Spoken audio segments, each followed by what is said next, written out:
That's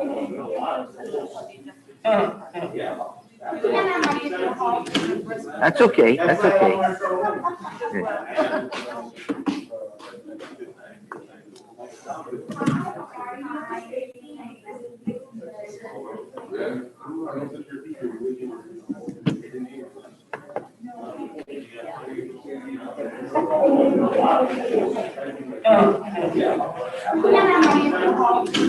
That's okay.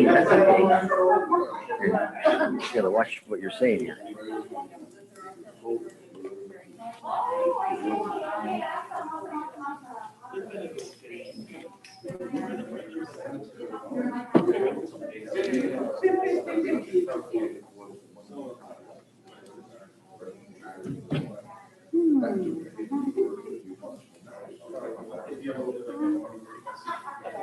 Manager, how are you? Great job getting those appointments. Oh, man, we were working. Oye.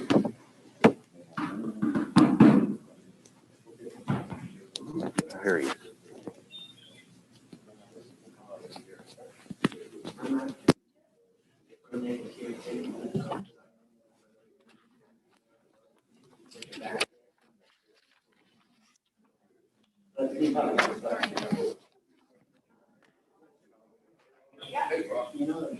You know, I can't wait till this stuff's over. To what? This stuff, this Pandemic? virus. Yeah, I mean, Who would have thought? Who would have believed it? how are you doing, Father? How are you, Mayor? Terribly well. Good. How you doing, Mr. Garcia? Hello, how are Vice you? Mayor. Vice Mayor. What's that say? How are you, Bob? Oh, okay. Hey, Tammy. How are Yeah, I you? know about it. I know about it. Oh, yes. You know what? My daughters are close to each other. That looks so good with the gray suit, Bob. But you know what? It looks awesome with the gray suit. Was that last year's? 2 years ago. Okay. No worries.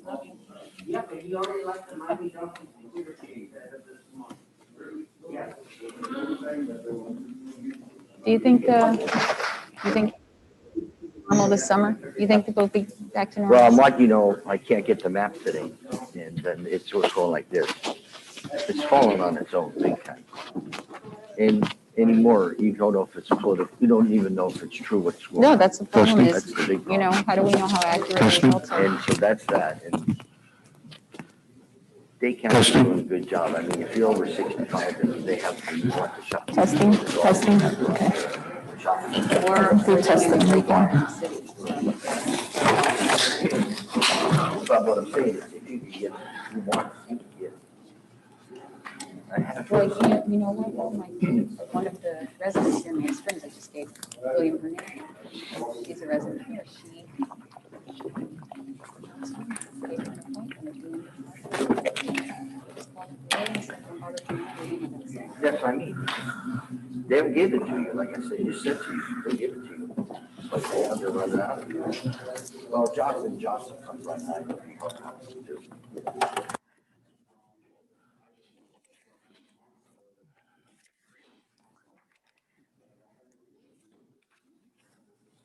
Maybe they could get the good water.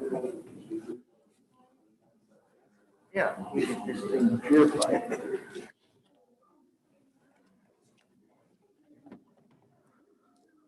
Takes a lot. Quack, quack. You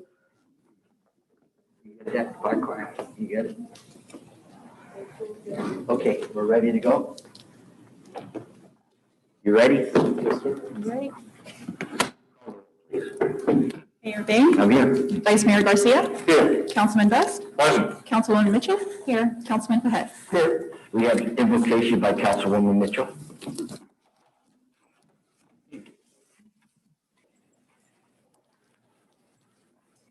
Our Heavenly Father, as we start a new year, we thank you for the many blessings that we had last year despite the pandemic. And we ask you to help our community and our nation and the world gradually get stronger and overcome this and through the recovery process. so that we continue the work that is set in front of us. Amen. Amen. Right hand over your heart, hands off. I Pledge allegiance to the flag of the United States of America and to the republic for which it stands, one nation, under God, indivisible, with liberty and justice for all. Okay.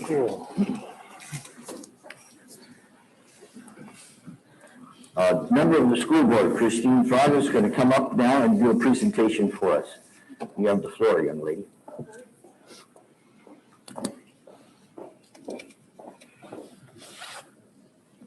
Good evening. Can you all hear me through this mic? Yeah. All right. Good evening, Mayor Bain, Vice Mayor, and the council members, city manager, city attorney, and all members of the public. It's a pleasure to be with you today. Thank you for having me, for taking this opportunity to hear a little bit about what we are doing at the school board. It is my distinct honor to be your new school board member for District 5. Some of you I know for a very long time. Some of you are just getting to meet for the first time, and it is an absolute honor to be able to represent your residents at the school district. And I look forward to working with each of you in the benefit of our students, our educators, and our community. So my office is available to you and anything that you may need. And I hope that we will continue to work to make this community the best community for everyone. Before you today is some information that I had passed to the city clerk as well as your mayor. You may have received it also from our superintendent.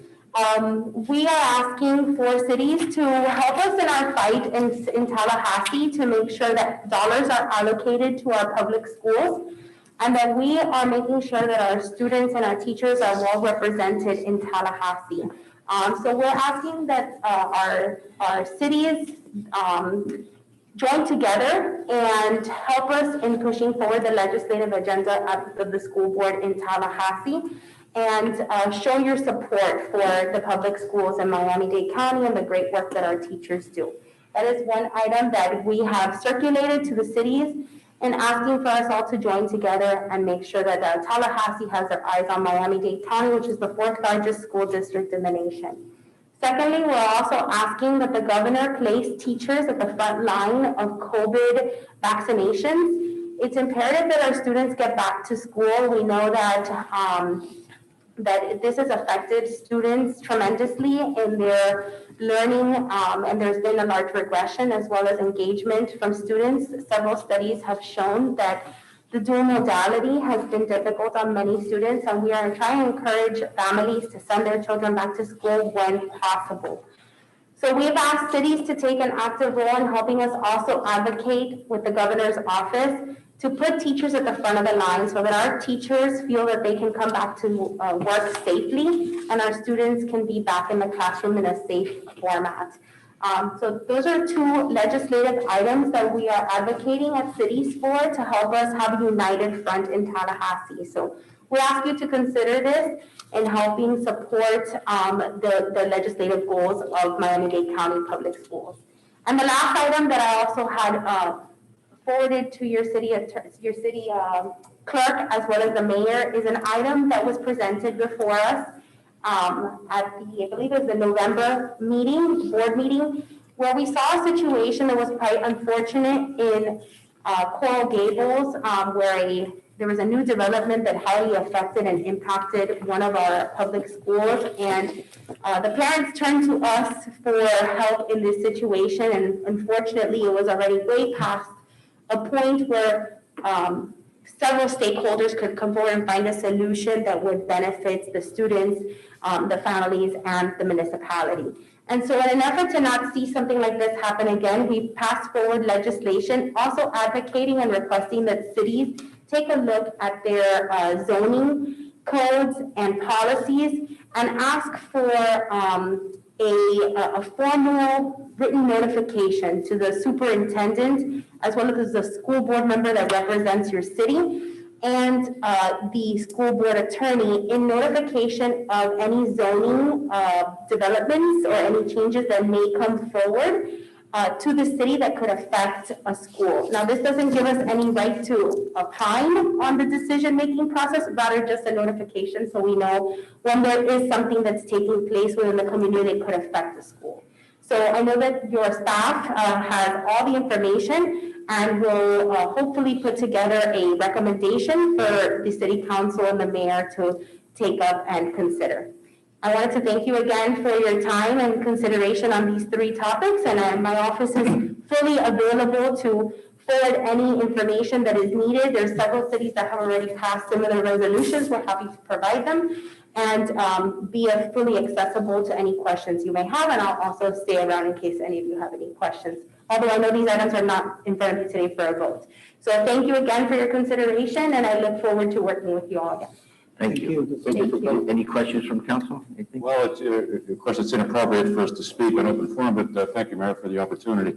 I don't know how many people in this town listen to the school board meetings, but I do. And I got to tell you, since you've been up there, you have something to say, and I like it.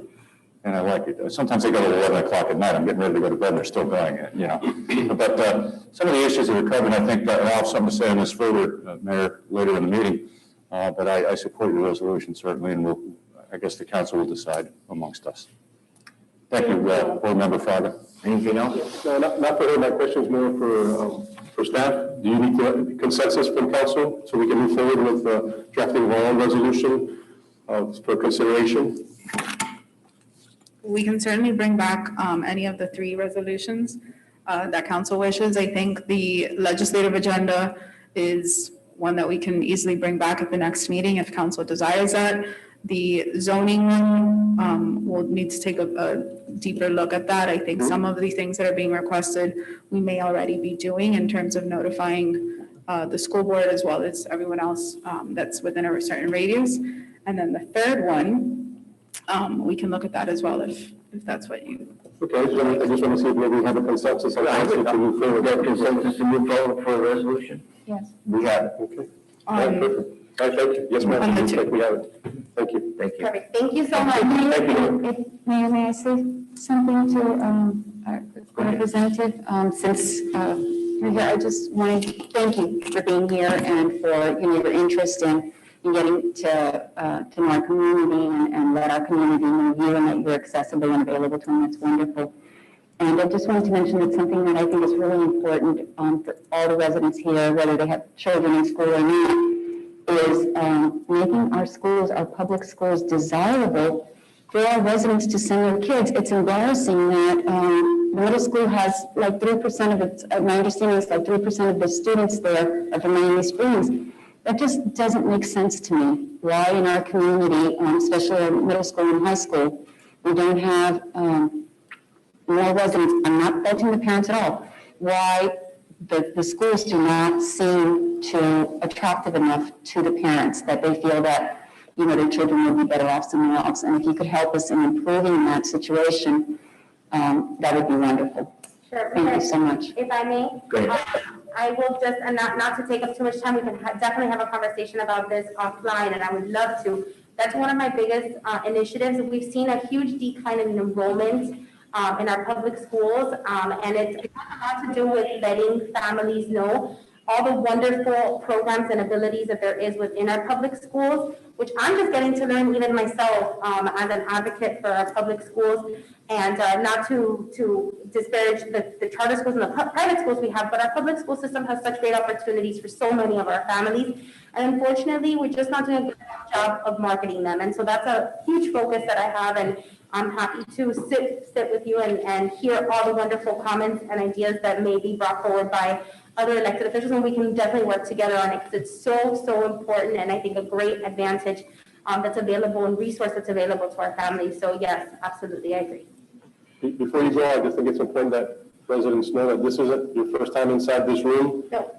All right, so just want to bring it to folks' attention that she's an avid attendee at our Pelican's Playhouse events. So Ralph, if you're up there, you can hear Ms. Fraga loves to attend your Playhouse events. Yes. So thank you for continuing to support Miami Springs even before you were an elected representative of ours. We appreciate you. Thank you. Absolutely. Thank you all. Have a great Thank you. Christie. Okey-dokey. We go on to open forum. I have nobody sign up for open forum. Do we have to read out the literature like normal, or? For those attending the public meeting virtually, or who would like to, please dial 305-805-5151 or 305-805-5152. Input the meeting ID 863-9512-4146, followed by the pound sign. There is no participant ID. Press the pound sign again. If you would like to speak, please dial *6 to unmute yourself.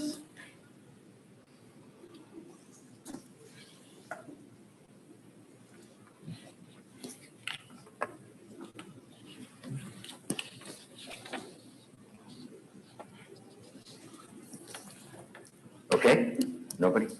If somebody pops in. I'll let you. We go to 6A, this is December 14, 2020, regular council meeting, and 6B, January 11, 2021, regular council meeting. I need a motion to Through approve. the chair, a motion to move 6A and 6B, sir. Second. Call the vote. Vice Mayor Garcia. Aye. Councilman Best. Aye. Councilwoman Mitchell. Yes. Councilman Burnett. Here, sorry, yes. Mayor Bain. I'm here too, and yes. We go on to the second reading of an ordinance. This is an ordinance of the City of Miami Springs, Florida, amending Chapter 150, zoning code of the city's code of ordinances by adding Section 150-145, vacation rentals, with a new Article 14, additional regulations, to provide regulations for such uses, providing for conflicts, providing for severability, providing for codification, and providing for an effective date. Mayor and council, this is, as Mayor mentioned, this is an ordinance on second reading. This was heard at first reading in December of 2020, and it was advertised for earlier this month, but the council, we deferred it to tonight's meeting in order to take in all of your input and all of the changes that were requested at first reading. As I expressed at first reading and as in the memo, and as we've all discussed, we've heard from the public and we've considered what the public had to say at first reading and the feedback that you've received from the community.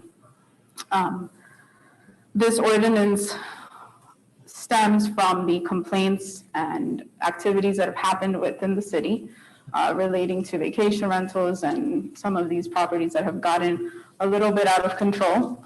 And so we have created a regulatory structure to address vacation rentals specifically.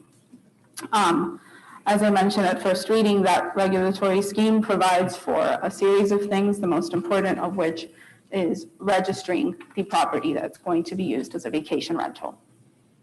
The registration is followed by the designation included in the registration of who a responsible party will be for the property, someone who can be available 24 hours a day, 7 days a week, who is either the property owner or someone else, who can address any issues that come up at, say, 2 o'clock in the morning when the police and or code enforcement receive a complaint that there's a super loud party and we find out that it's a vacation rental. So that responsible party will be able to help us quickly address those issues and we'll know who to get in contact with. So those are some of the main highlights of the ordinance. There's all sorts of details in the ordinance, which we've gone over. They're set forth in the agenda memo. I'm happy to go over some of those details if you'd like me to. But I think that the most important thing about this ordinance is the registration aspect. Between first and second reading, we made some minor changes. The first of which was clarifying what the fines will be for a violation of this ordinance. At first reading, we had a little more discretion as to what might happen if there was a violation of the ordinance. So we've clarified that to provide that there will be a $250 fine in accordance with state law if you violate it the first time. For a repeat violation, it will be a $500 fine, and then for those violations that are what are known as irreparable or irreversible in nature, they can't be fixed, those will be up to $5,000, and that will be at the discretion of the code enforcement officer who is issuing the citation, which will then be considered by the code enforcement board. In addition to clarifying the fines, we've also added some life safety features, such as adding in a requirement for compliance with the state pool law, as well as providing for fire safety equipment such as a fire alarm and a carbon monoxide detector.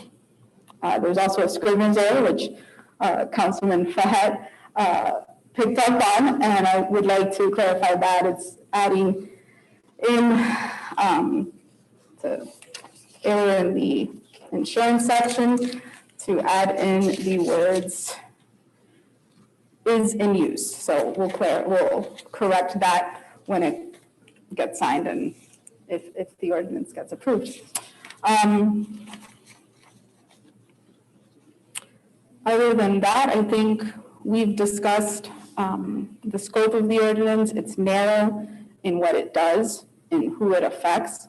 It's limited to vacation rentals, and those are those properties that are rented on a basis less than 30 days. This is not dealing with long-term rentals that would fall under a landlord-tenant type relationship. This is separate and apart from that.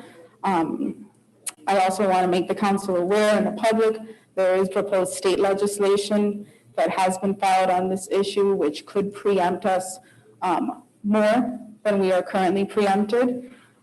So I want you to be aware of that. We may, if the council does, votes to approve this ordinance this evening, there is a chance, we never know what might happen at the state legislature, but there is a chance that there may be some more preemption from the state.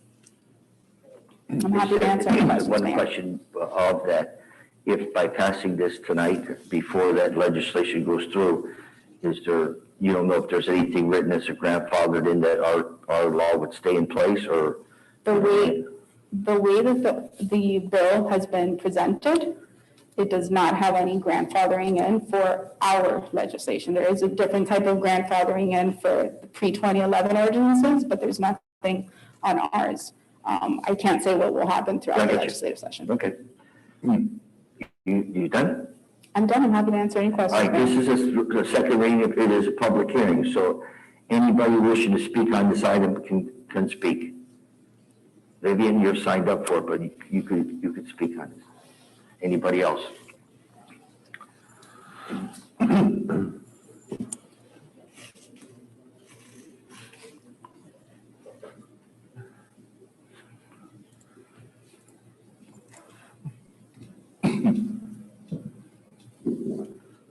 Good evening, Mayor. Good evening, Council. I have some documents here that I want to share with you guys. I don't know if I would do it through the chair, and then she can give it to you guys. There is the top copy for you.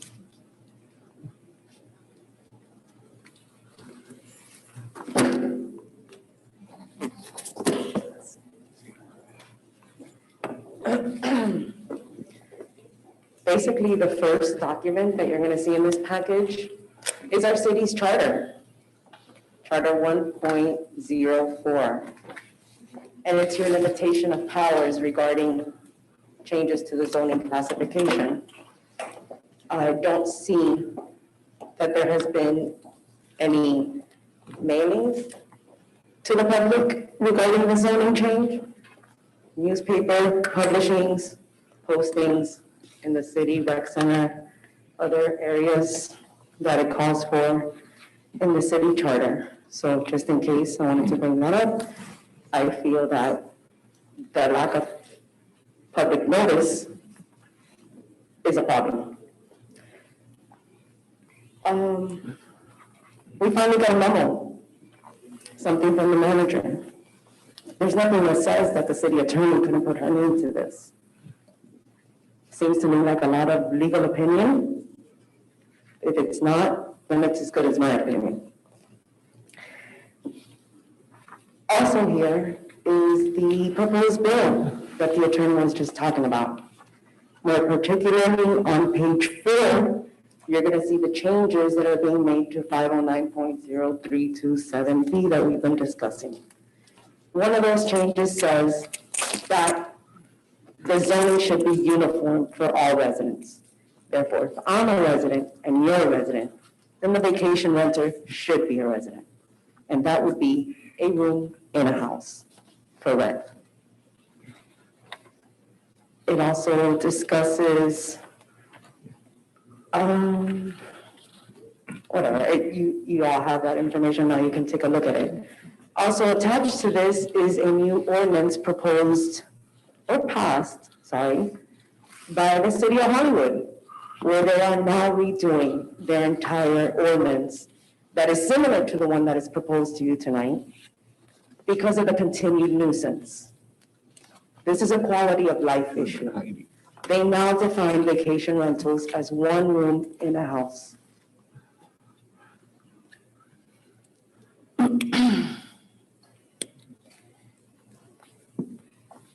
I think there's enough information here to make you question this ordinance. This memo does not introduce what we already have of record. I find it unethical, this ordinance. It does not comply with the state and local regulations. Thank you. Anybody else want to speak on this issue? Anybody on the Zoom? Yeah, I closed the public forum. And then, Thank you, Mayor, through the chair. I appreciate Ms. Ray's coming to us tonight, offering what she had to say and somewhat salient. I also have to say that I appreciate the work that our city attorneys have done relative to this. I think we've been duly briefed, all of us up here, on where we're at with this. The biggest problem, ladies and gentlemen, on this particular issue is the state statute. That's the biggest problem. And it's a slap in the face to Home Rule Charter, there's no question about it, to say the least. But I think it's child steps in the right direction toward a fix to this. And I applaud them for that. You know, it's a fine line, it's a silver lining almost of what you can say to people about how they can conduct their business. If it affects the community en masse, then absolutely yes. There have been cities, and several people have told me this, and I've read on this a little myself, that have put ordinances in place.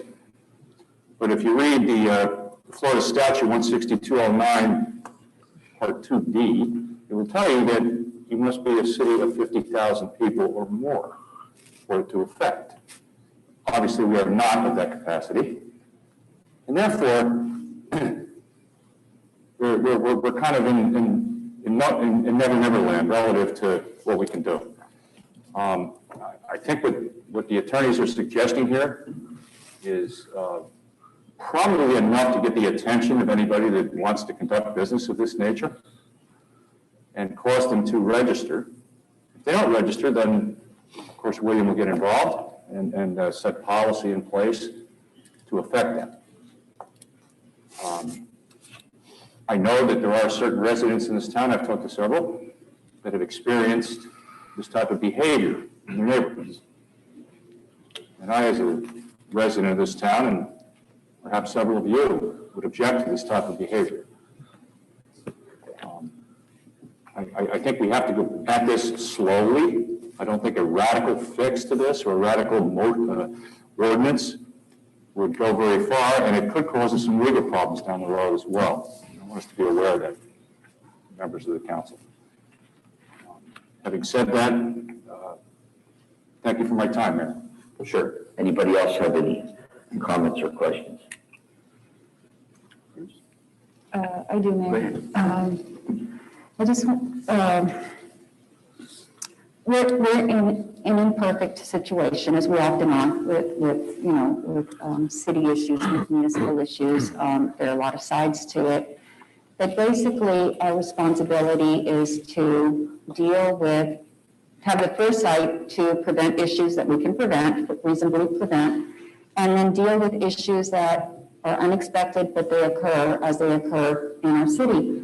The vacation rental issues that we've had recently, it was in one area of town, but it's also been in another area of town for the past 2 years, actually, this has been going on, is something that wasn't much of a concern in the past, but especially with the pandemic going on where a lot of the venues were closed, restaurants were closed, and people were looking for ways to gather and to have parties. The idea of renting homes in a community and having parties there, was a viable option for them. And it didn't really matter that we were in the middle of a pandemic, that you shouldn't have social gatherings. For homeowners that wanted to rent their properties out, it brought in a good amount of income, and they saw it as something that was desirable to them to do.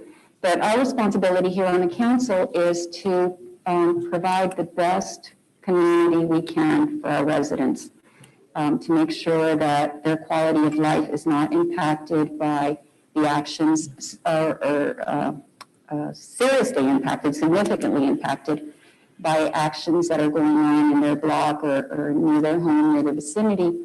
And this ordinance is something that we've had a few incidences. We can anticipate that there will be more. There's no reason that this shouldn't continue of renting homes for venues, for party venues. And I think that this ordinance is something, like Councilman Best said, a step in the right direction. We already know that this has happened in the past. We can't continue to wait and allow this to happen and deal with the aftermath. And so I think that it's something we should pursue. So I think what strikes me about this is that we could do nothing as a body, right? The big complaints that we get public nuisance wise about the vacation rentals are noise, parking, and trash. And I guess it could be argued that that's something that we could enforce at the code level. But what we're seeing complaints from a lot of residents about just the impact of these vacation rentals that are used as party houses, and just the habitual nature of having to enforce it because it's different people every time you go out. Although it's not perfect, the perfect is the enemy of the good. I think the fact that this ordinance provides for a way to have registration and licensure of these public lodging establishments, and then fines for violations, and even up to suspension and revocation of the license, I think is a good thing, because it allows us to, I think that regulatory structure can, preempt the accountability that we can apply in these types of cases. And I think that it would go a long way towards us being able to control the public nuisance, which is what we've been getting a lot of complaints from the residents. So again, I think that it, just to piggyback on what's already been said, I think it is a step in the right direction. I think that it's not an overreach. We know that there have been other municipalities that have tried to go too far and had to walk it back. I think that it addresses the issues, the public nuisance that has been brought to our attention, and that our code enforcement and law enforcement personnel have had to deal with. So I think that it's something that's worth supporting. Vice Mayor, anything? No, sir. Mayor, if I may, I wanted to ask our attorney, the city attorney, and I wanted to thank Ms. Ray. You've done a phenomenal job of providing us with information, with, digging deep into this issue, which I know is a very important one to you. And I appreciate that. Anytime that any resident is engaged and, and lets us know things that we should consider, I value their input. I wanted to ask our city attorneys, Ms. Ray brought up the issue of that this is a change, that this ordinance is a change to the city charter, in her opinion, and that we need to therefore make a notice to the residents. Could you address that, please? Absolutely. Is this on? Yes. Okay. I believe that Ms. Ray's comments were directed at section 104.3 of the charter that requires a public notice, a specific and a different type of public notice when there's a change in a zoning classification. We're not changing any zoning classifications here tonight. The proposed ordinance is a regulation to require registration of vacation rentals. We're not changing any zoning classifications from commercial to residential, for example, or vice versa. So that portion of the charter does not apply. Okay, and then one other. Commissioner, if I can just also add, the last one of these that we did, if you recall, or some of you may recall, was when we changed the zoning classification for one of the single-family properties behind the Baptist church. That even though it was a single-family home, it was designated under the institutional designation of the church. And in order for the property to be sold off separate from the property, we had to do a rezoning, which was a considerable lift on behalf of just a single-family residential home. And that's where we actually sent notices to all the homes for that one zoning change. So think about it in terms of like we're changing the underlying category of the use of the property. That is to say, as Heidi alluded to, between like if we were going to change a property at the edge of a commercial district from residential to commercial to include it in, that would go to everybody. So this happens to be included in our zoning code, but it is not a zoning classification in its own right. So I can understand the confusion, but we followed the notice requirements under state statute for any ordinance. Through the chair, thank you, Mayor, for acknowledging me. I just got one thing to say further on this. The battle here is not within the communities. The battle here is in Tallahassee. That's the battle. And I would urge all citizens or anybody interested in pursuing that to bring it to our attention, and we can go forward with it to get something done up there. This has been chipped away at for a better part of a decade up in Tallahassee. It doesn't seem to be going anywhere as far as the overriding edict to all of the municipalities, the 34 municipalities of Miami-Dade County. And I'm sure there's other counties affected too. Hollywood was mentioned earlier in Broward County. That's where this battle's got to be fought. I think this is prudent tonight, what's in front of us on second reading, with the suggestions that have been brought forward and given to the attorneys, and they've wordsmithed it to the point that it makes sense as a first step. And with that, Mayor, thank you. Okay. Mr. Mayor, if I may just add one thing on, just to dovetail off Councilman Best. The way that all of you are feeling right now and having to consider basically holding your nose and approving this is not too dissimilar from the way we felt when Tallahassee passed the assisted living facility preemption bill.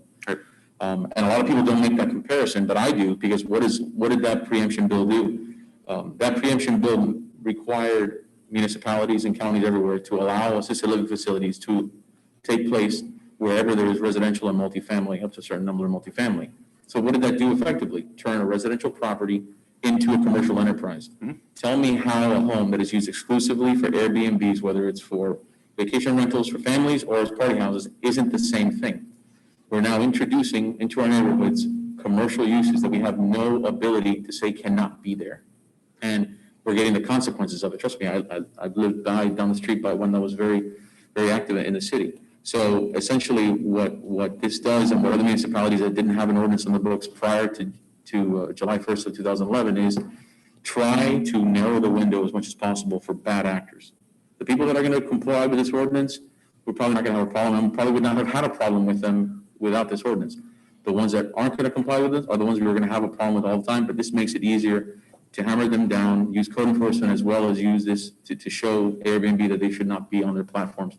Because municipalities throughout the county are doing that, essentially showing problem rentals to Airbnb, and Airbnb has been much quicker to eliminate them from the platform, as we saw with 201 Deer Run. Through the chair, I applaud your comments, Councilor. Final word.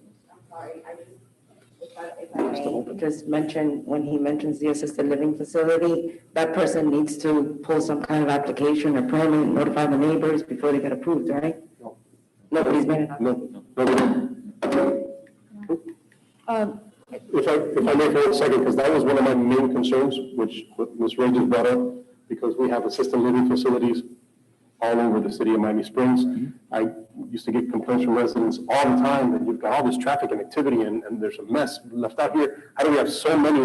There's a new one popping up down the street from my house is what a resident told me on Oriole. Like, that's absurd. How can that be? What is our process?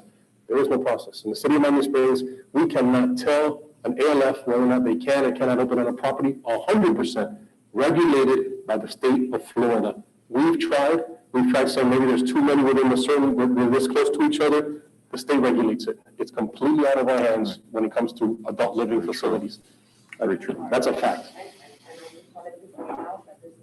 Does preempt, give the preemption back to the state. So what you're saying is that it's preempted by the state. You're right, this new bill would then preempt vacation rentals to the state, not to the local municipality. If approved. Okay. You wanted to say something else? I just wanted to mention that, we keep saying Airbnb, but in reality, the vacation rentals, there's a lot of platforms, VRBO, and there's a lot of other ones that are coming up to kind of sidestep the control that Airbnb has decided to try to be responsible in monitoring these and regulations. So there's a lot of other platforms that are available.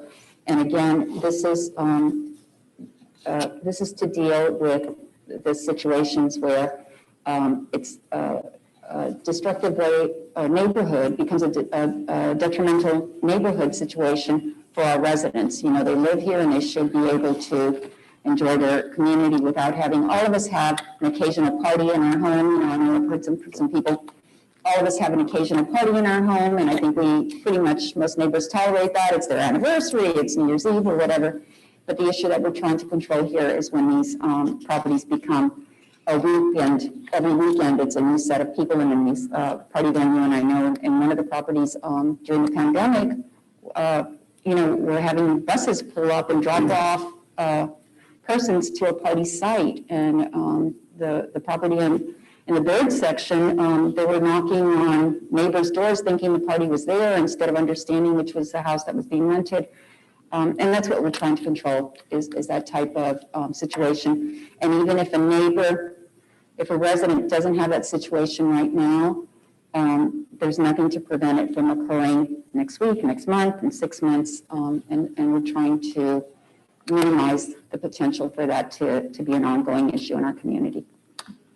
Mr. Mayor, I want to get some clarification from staff on something that Councilman Behet just brought up right now.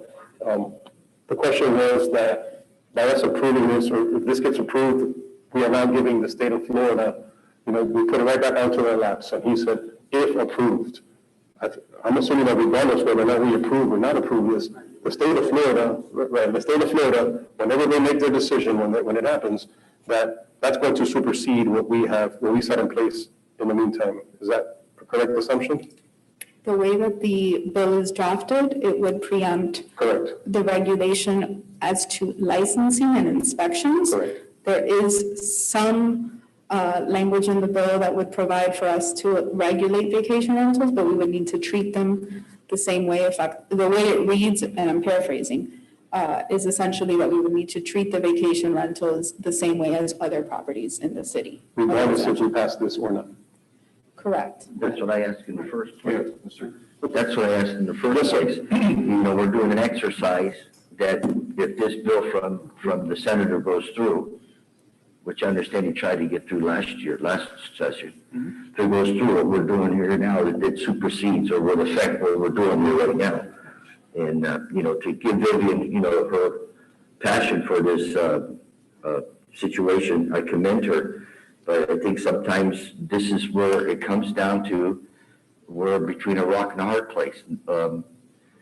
It boils down to that people above us have more power than we have in our own city. And then they leverage the fact that they can sue you, and then it costs you more money to fight the suit, and you lose the suit and you fight the suit. And again, in my position here, I got to protect the people's money in this community, and I can't go ahead and go against not doing this, which probably, very likely, doesn't mean anything in the first place. Because if the state passes that bill, we're actually in the worst place than we are now. So I think we've all made our talk and everything. I'll entertain a motion. Through the chair, motion to move 8A. Second. Call the vote. Vice Mayor Garcia, Aye. Councilman Best, Aye. Councilwoman Mitchell, Yes. Councilman Fahad, Yes. Mayor Bain.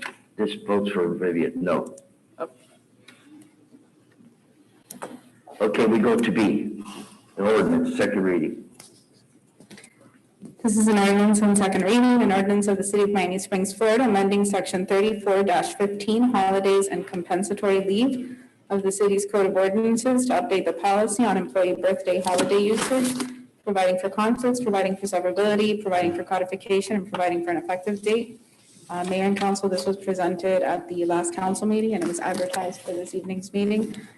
I know Bill Collins is here and the manager may have some remarks on this ordinance, but it's a fairly straightforward ordinance, just clarifying the city's position on how birthday holidays can be used and essentially providing that they need to be used within 1 year of the birthday. You can't roll over. This is a public hearing. I have to open up to the public. That's correct. Anybody wish to speak on this item?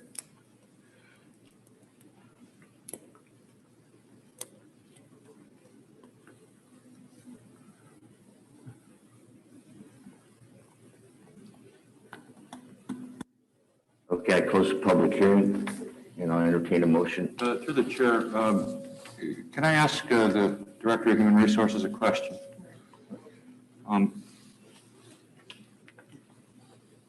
This is for all, Bill, thanks for coming up. This is for all of the employees that are under the auspices of the city that are in the, All general employees. all general employees. Not police, because they're. Not police, that's collective bargaining, right, I understand. The only significant change here is about usage for a 12-month period, correct? It actually is following what has been informal city policy for a long time. And we would encourage people, you need to use your birthday, you can't stack your birthday. But that's not what the code, specifically states.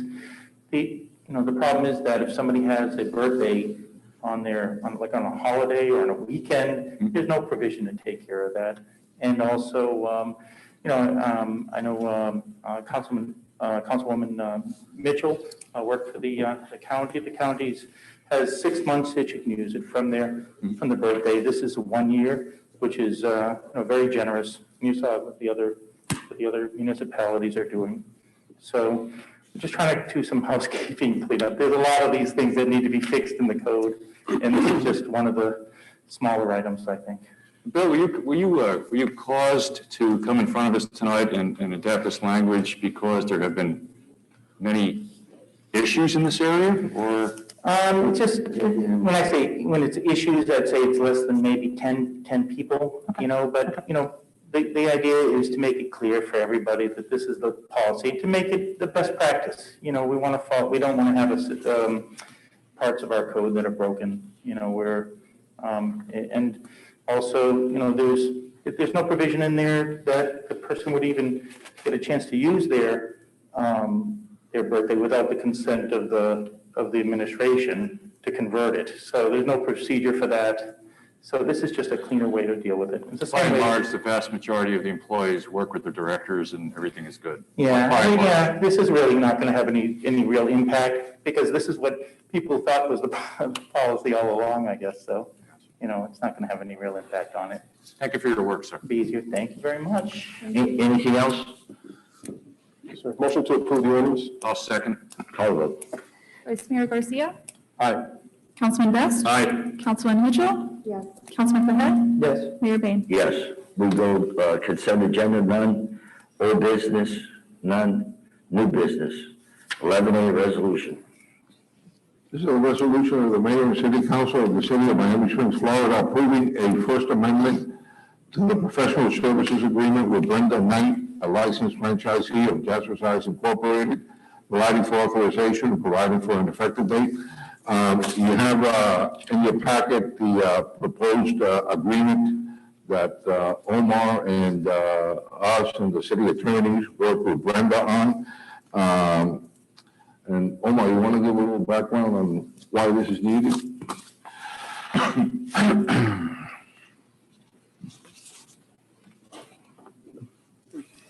you guys doing? Jazzercise, obviously due to COVID, took a little bit of a hit this year. At the initial impact of COVID, there were no classes.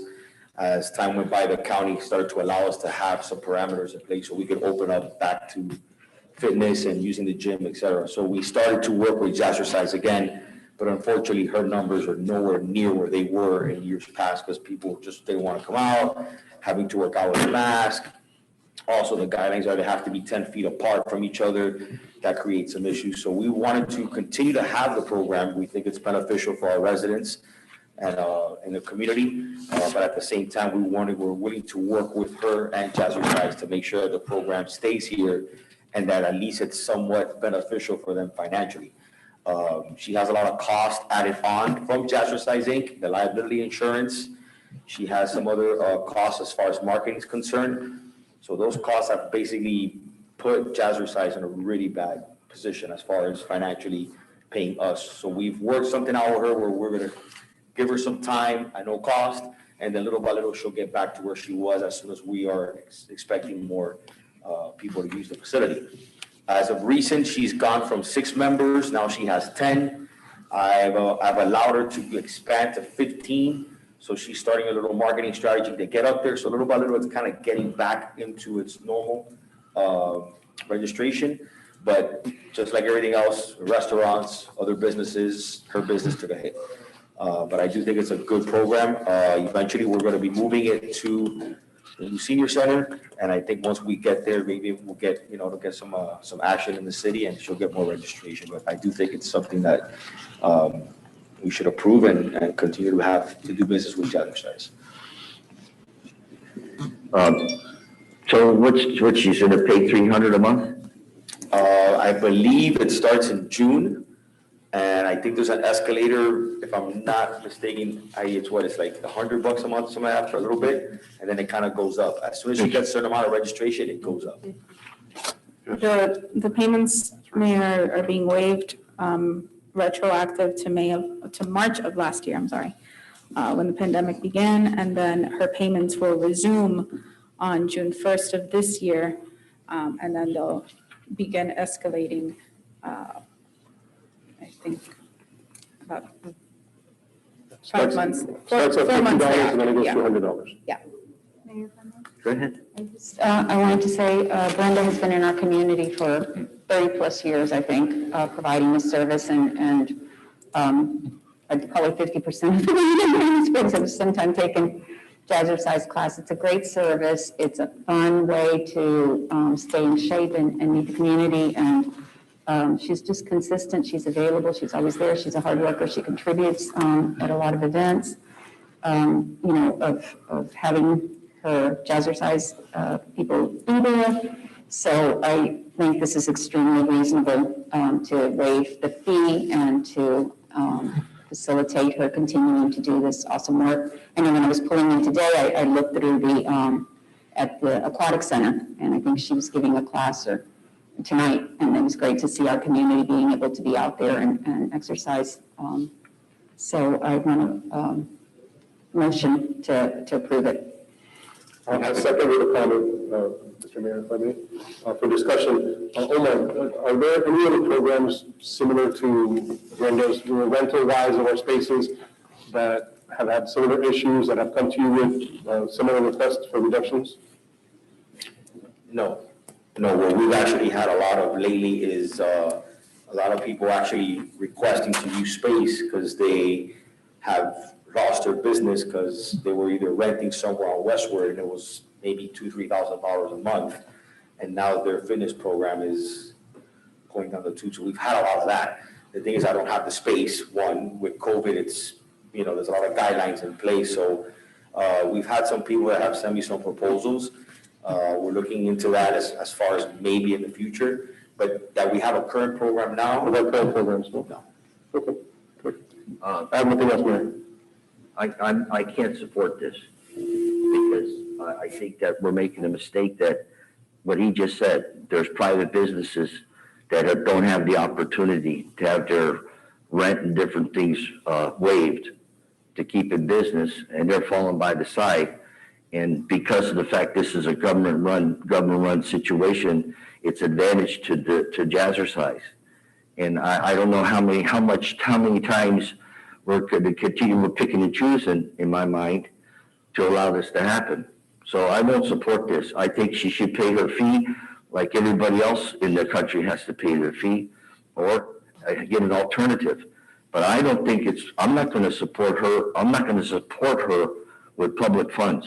I'm not going to do it. So I think that I'm going to vote no, but it's up to you people. But I disagree with this 100%. I would like I to, have a question. Didn't we do something similar? I'm sorry, through the chair, if you don't mind, I have a question.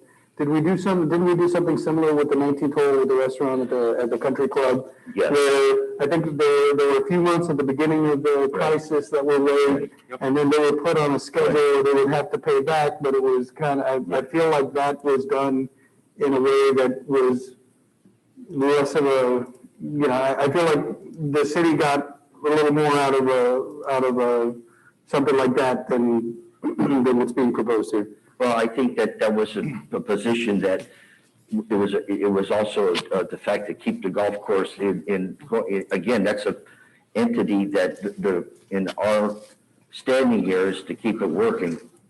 But it's not, in a way, he's got a contract to go ahead and go forward with it. But that was to keep the service for the golfers and our community. But I don't think that as far as this goes, because you have a situation, as Omar said himself, all the people coming here because they can't go ahead and do their work and their rent. I'm not going to support it, that's all. may I say another comment? First of all, I understand what you're saying. However, we're talking about someone who for 30 years has been providing recreational service here at our community. It's not just, a new business. This is something that I'm not trying to change your mind. I understand. I'm not trying to change your mind. I'm not trying to. I don't want you to tell me how I feel or what you're doing. I'm just put the facts that they are, that there's too many people in this situation. It's 30 years. There's businesses that are open for 50 years that aren't in business anymore because of this pandemic.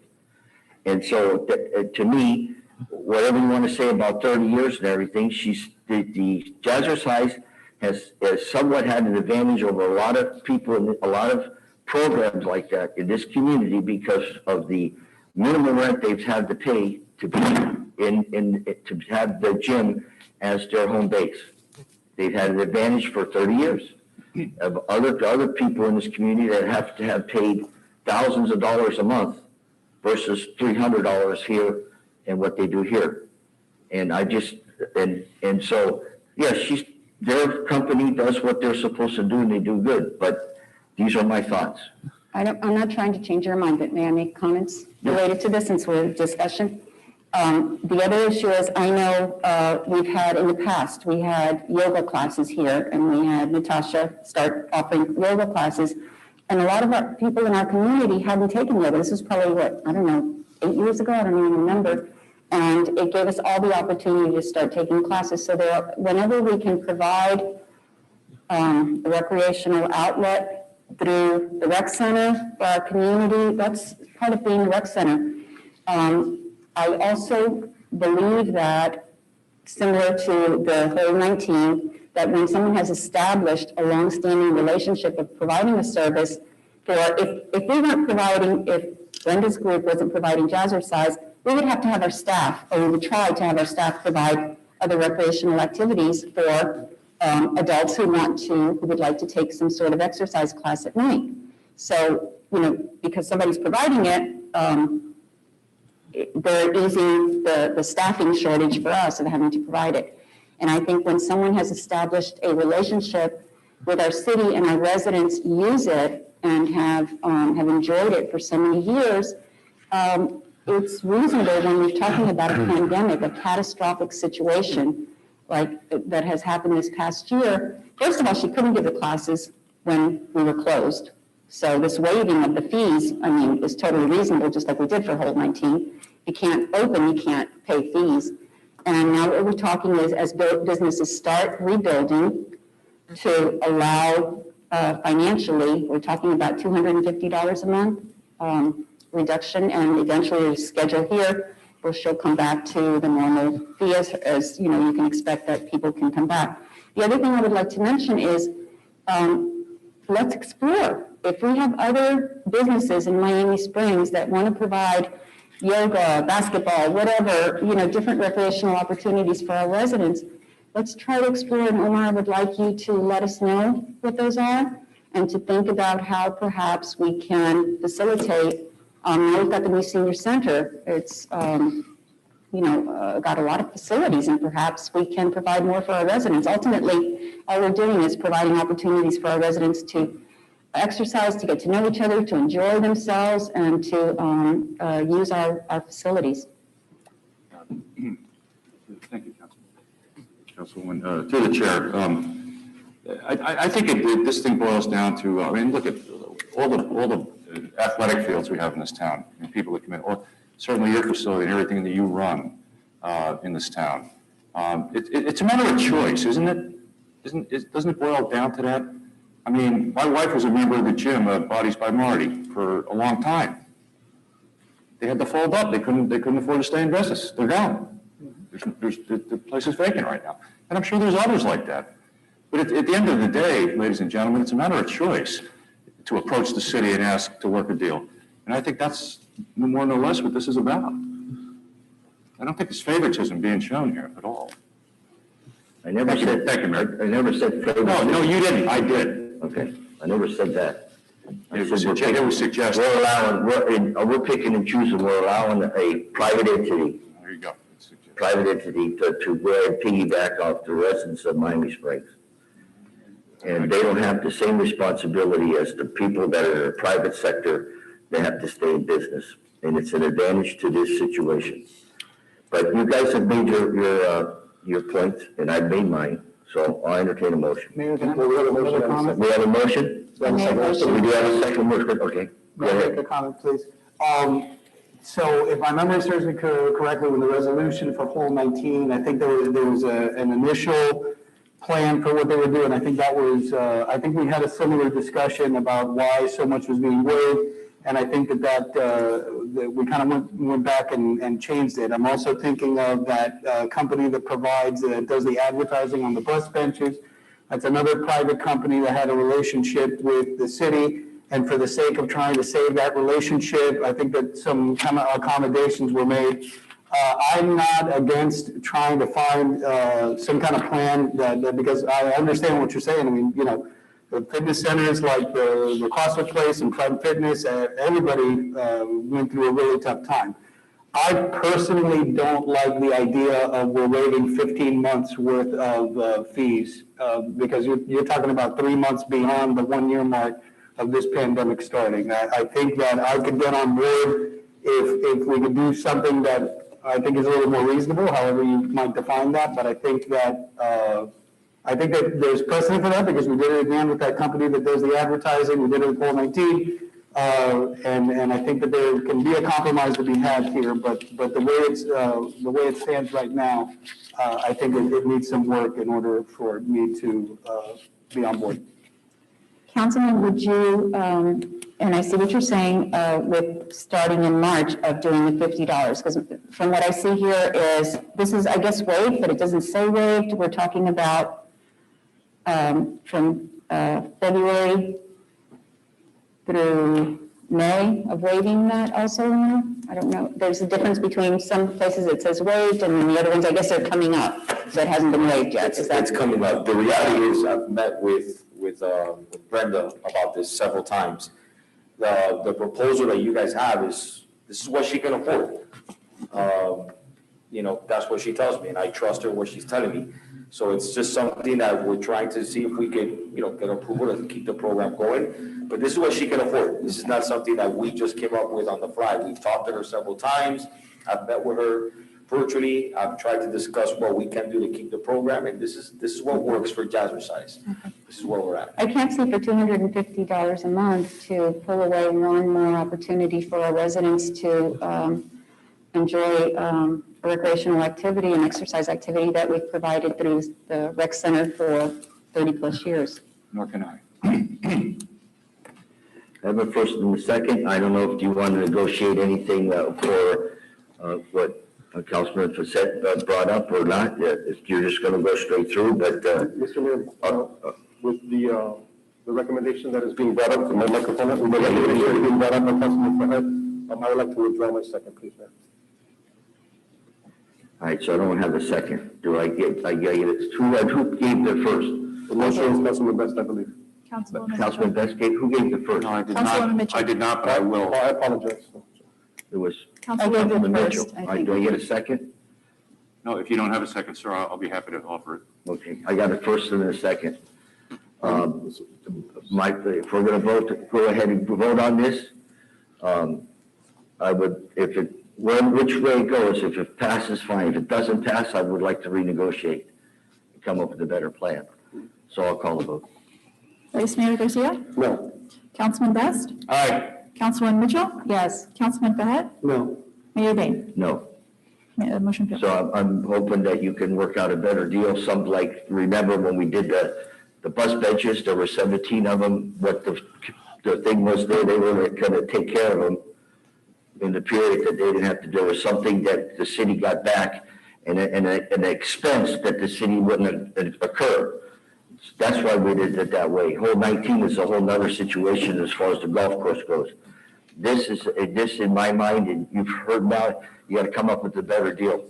Mayor, if I may, please, also, I think for hole 19, we did a schedule where they would like gradually pay back Right. some of the things rather than just basically. It was back end loaded. everything. It was back end loaded. I think that there's a compromise to be had if there's any way you could go back to Brenda, because I appreciate what she's done and what she's still willing to do, but I think that we can do a little bit better with this proposal.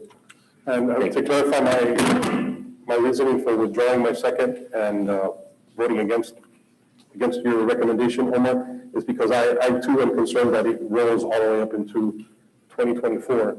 So we've got the rest of this year and the next and going into the third. So if this was a shorter amount of time, I'll tell you, it's not an issue for me, the dollar amount that you put there. I understand where the mayor's coming, where other folks are coming from, but for me, it's just the length of it. If this was a shorter amount and we could re-entertain this and revisit this, then I'd be more inclined to support something like that. Mayor, if I may, just for clarification on Vice Mayor's point, the 2024 date that you have there is if all option years are exercised. So this is a contract that is renewed on an annual basis, and it comes up for expiration March 31st.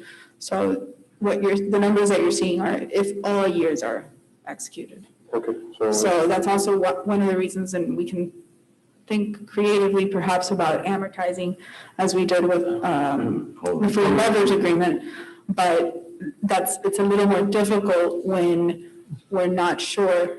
I mean, historically, she's been around and she's been a provider here in the city, but it's hard to amortize if we don't know exactly how long the term of the agreement is going So let me ask you, let's say this would have passed, and we revisit this again in March, because it's up for renewal every year. And we see things, maybe not this March, but maybe March of 22, things are going great. Even though we agree to what is before us today, if we would have agreed, we could have still have changed her fee, because this is to sign a contract with her for this. Will we have been able to say, well, wait a second, now that things are going better, we're going to bump them back up again?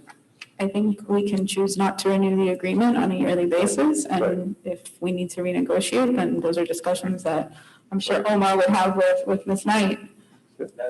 That was kind of the point of the whole thing, to see if she could get the program back up, and then eventually every year get renegotiated if we had to. Okay. But there's no problem. I mean, it is what it is. I'll go back to her, I'll explain to her the concerns and the questions that we have and see if we can find a way to make it work for themselves and us at the same time. It's fine, not a problem.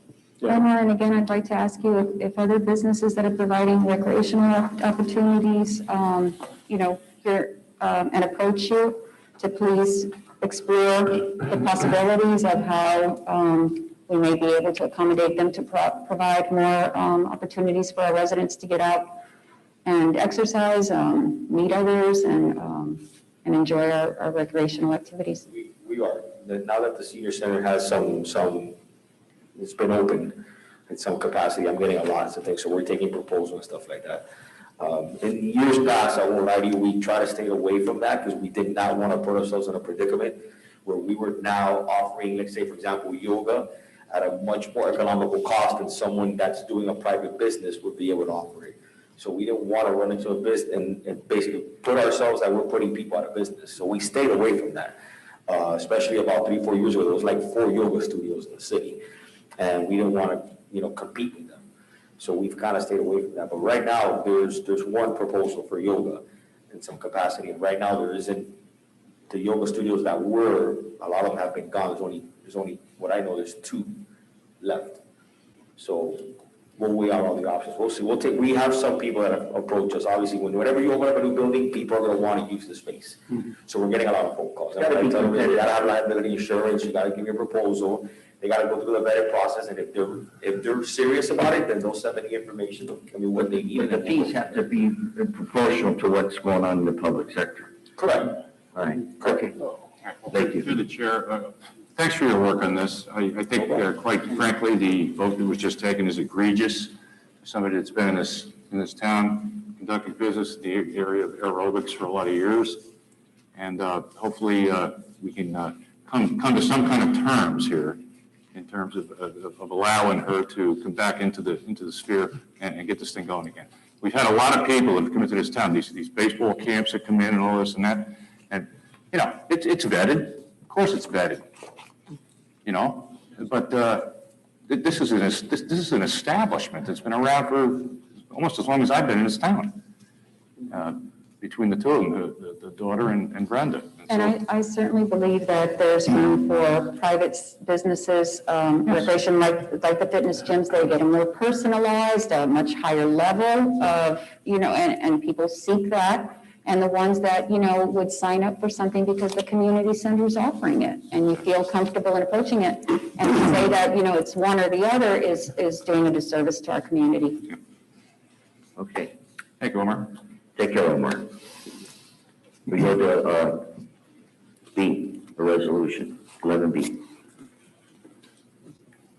I'll take this one if you want, William. It's a resolution of the Mayor and City Council of the City of Miami Springs, Florida, establishing a fee schedule for registration of vacation rentals pursuant to Section 150-145 of the City Code of Ordinances and providing for an effective date. Mayor and Council, this is in follow-up to the ordinance that was adopted earlier this evening. It is setting a fee schedule for the initial registration and annual registrations. We looked at the manager and I looked at what was being charged by other cities and what it would cost our city to address vacation rentals and the registration process. And those fees are being set at $250 for new fees and $110 for annual fees. Read off all the different fees that are going to the penalty. Is that within this or was that within the ordinance? The fines and penalties are within the ordinance. Okay. The ordinance provides that the city council sets the fee for registration as a vacation rental, so that's what's being done at this point. Okay. And present to me what the fees are again? The new application fee is $250 and the annual renewal fee is $110. These are the fees to the city. This is not any state fees or anything like that. I have somebody speak on this. Lady and Ray.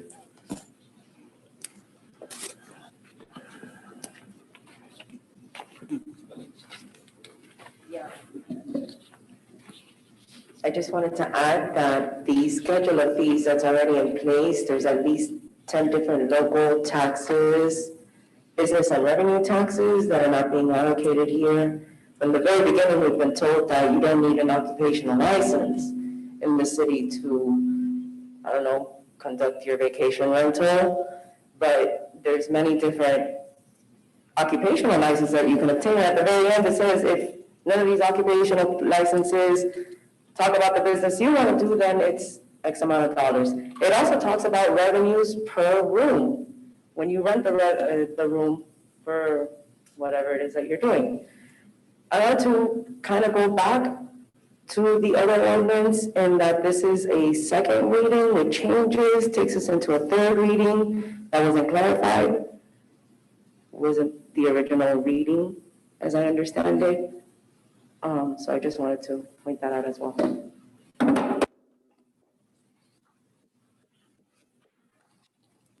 I open it up for discussion on this or a vote. Mayor, I have a question Sure. to our city attorneys. Are we saying that the person who's operating a vacation rental must get an occupational license and pay this fee? It's two separate things? Or I'm confused, is this fee in lieu of the occupational license? The ordinance provides that if the vacation rentals have to pay the registration fee and obtain a business tax receipt from the city. That fee schedule is already set. We can't touch business tax receipts. Again, your state legislator has restricted our abilities to touch that fee schedule. So yes, it would be both. Okay, and what would it be for the occupational fee? Those fees are set in our ordinance on business tax receipts. William, do you know what the occupational fee is? Occupational license fee is in the city? It depends on the type of business, but Give me a range number. it ranges up to, there are some office buildings like attorney's offices based on number of attorneys or number of CPAs and all that. But it can range anywhere from $35 to a couple of $100, a few $100, depending on the business. On what Cutler Bay did, I mean, I only see maybe 3 cities that have a business license fee that range from $25 to $125, separate from the application and the renewal fee. That's annual. Annually, yeah. Is it possible, I mean, I'm wondering, why wouldn't we just have one fee? I just see this fee and this other fee and this other fee. If someone is intent on doing this, and we're telling them this is how you do it, then can we facilitate it instead of adding fees on top of fees? I'm wondering why we wouldn't do that. Of just, this is the fee, either call it occupational fee or new application fee or whatever. The occupational fee has to be renewed every year, right? There's a renewal every year. Well, if you have a business, you have all these fees, what you're talking about. County and. There's not one, it's not one fee. You have a city fee, county fee, you have a state, you have all these different Right, but things. these are all city fees. We're talking about. Well, I don't know if they're all several city fees. city fees, right? They're all city fees? Right, so I'm saying one You wanna city co- fee you because it wanna already combine has it to state one? and everything else. It's two separate things. One is your business tax receipt, that's for you to conduct business. It's a different fee. This is specific to registering the property. There's a different service level, so to speak, that goes into reviewing the application, making sure that the information contained therein is accurate, et cetera. So that's why there's two different fees. This is not unlike any other city or the county. The county and every city that I'm aware of has this type of fee structure where you have to obtain you have to obtain your state license, you have to obtain a county license depending on where you're located, you have to obtain the city license, and you also have to pay the registration fee to the city or local government where you're located. In addition to this, there's a state registration fee? State registration fee is separate and apart from any city or county fees, yes. So in order to have a vacation rental in Miami Springs, you have to be registered with the state before you can even come to the city and get a registration. That is a requirement of our ordinance. And we had discussed that you go to the state, it's about $140, I think is what that. When you go online, it is dependent on where the properties are located, so it varies from county to county. And the amount varies as depending on when you're registering. So whether it's an annual registration or a renewal, that's at the state level. Then you get to the city, and the city is imposing its own fee for its registration process. So in order, it's dual registration. And just to clarify, had the city not done anything this evening, these properties would be in violation of state law if they did not register with the state, regardless of any city action. All right, so the question here is if everybody's on board about the fees, if the price is right, and if you agree with that, I'll entertain a motion. Through the chair, motion to move 11B. Second. Discussion. Any further discussion? Yes, sir. Not for the passing of the fees, but for the next, we don't even need it for the next meeting, but could you please send to us a list of if property A in Miami Springs is going to be a vacation rental, this is what it's going to cost, and this is what it's going to be, if possible. So we can have it already, then help answer the question of details. I understand that this is additional. I'm very familiar with if you're going to be, if you're a realtor, you have X, license, but then there's also sub-licenses that you need to have in addition for other type of work that you're going to get done. I understand that. This is just for this particular issue to have a list of what is going to be required, if possible, please. To be sent to everyone on council. Thank you. I agree with that. That's fair, Vice Mayor. That's fair. Call the vote. Vice Mayor Garcia, Yes. Councilman Best, Aye. Councilwoman Mitchell, Yes. Councilman Behet, Yes. Mayor Bain. Yes, we go to 11C.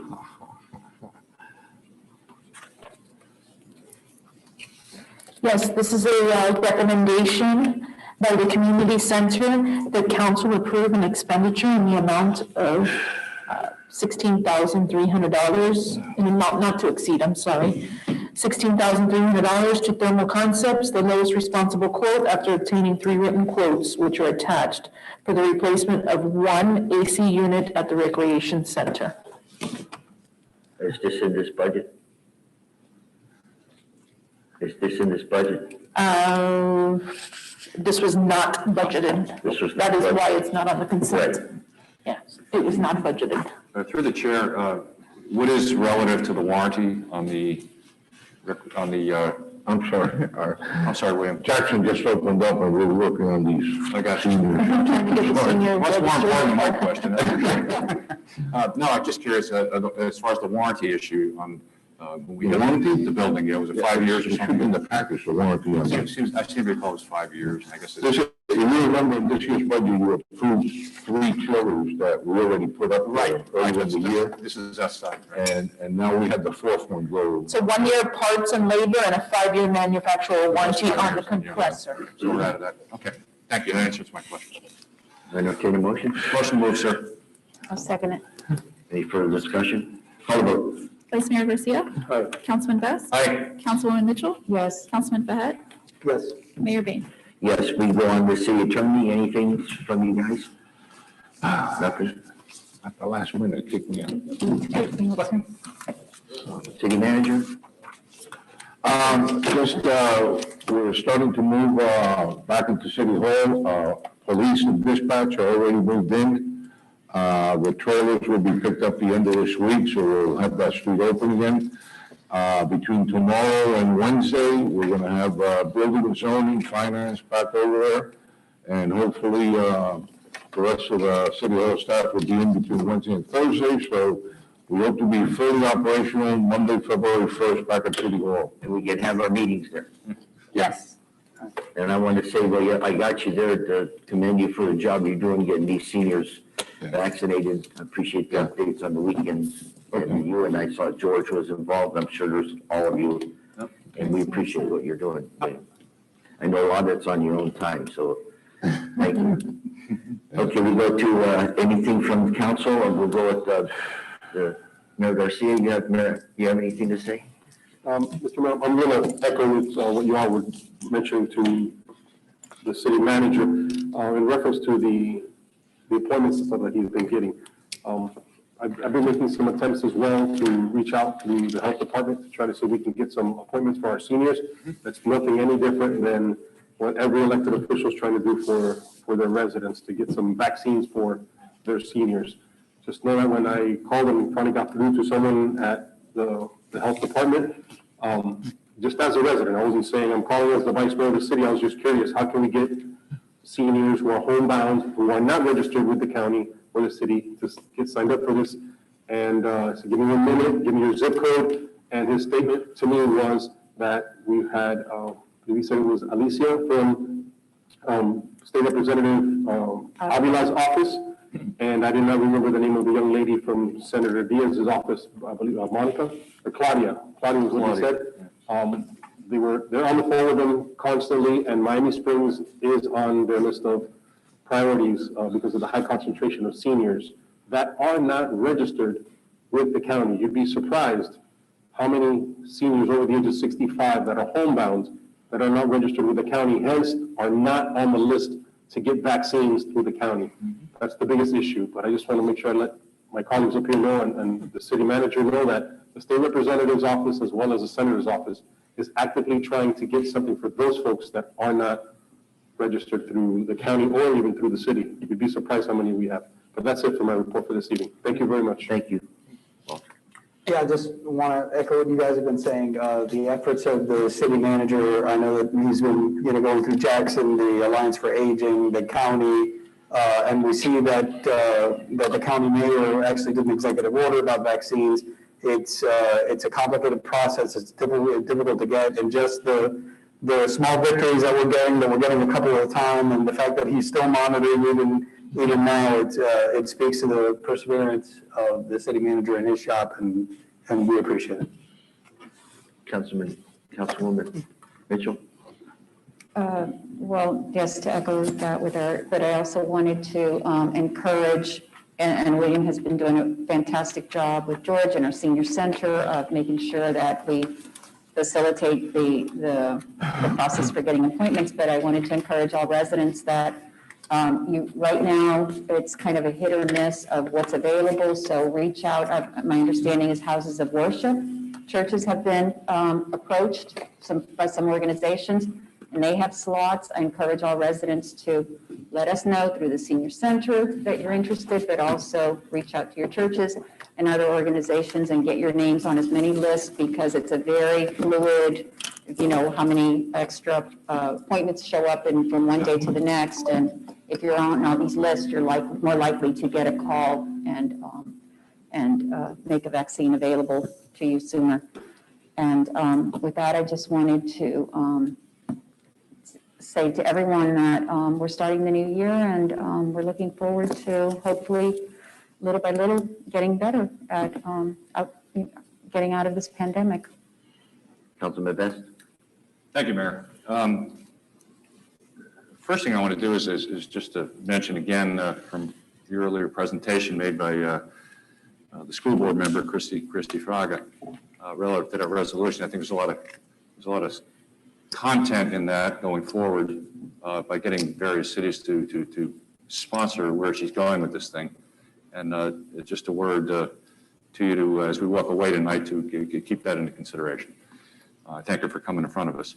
The last meeting I had brought up about our American Legion Post 32 and the effort that we're making to rework the War Memorial on First Parkway. I had brought this up to the city manager, and last week, I went before the Village Council in Virginia Gardens to get their acquiescence and support, and we intend to go in front of Medley next to keep it the three sister cities behind this effort. Just this morning, Manny Bichette Perez called me and says he has 3 renderings ready to go. I didn't have a chance to pick them up today. I will first thing tomorrow morning. But we're moving forward with this thing, and I just wanted to report on the progress where we are now. We've had 3 or 4 ad hoc meetings already on it among the committee, and it's looking very favorable that we're going to be able to bring something to the city that is going to be acceptable going forward, being it is city property. Finally, I just wanted to mention, and of course, the editor of our paper's here tonight, but you're going to see a celebration of life for Mark Johnston this Saturday at 12 o'clock at the Country Club. I just wanted to make that public information. I don't hear that. Where at, sir? At the Country Club. It's going to be out back, it'll be out back, where the weddings are, where Carlos used to have all the weddings and stuff. Yeah, it's going to be back there, and it'll start at 12 o'clock. Okay, Thank you, Mayor. thank you. Yes, sir. Okay, this meeting is adjourned.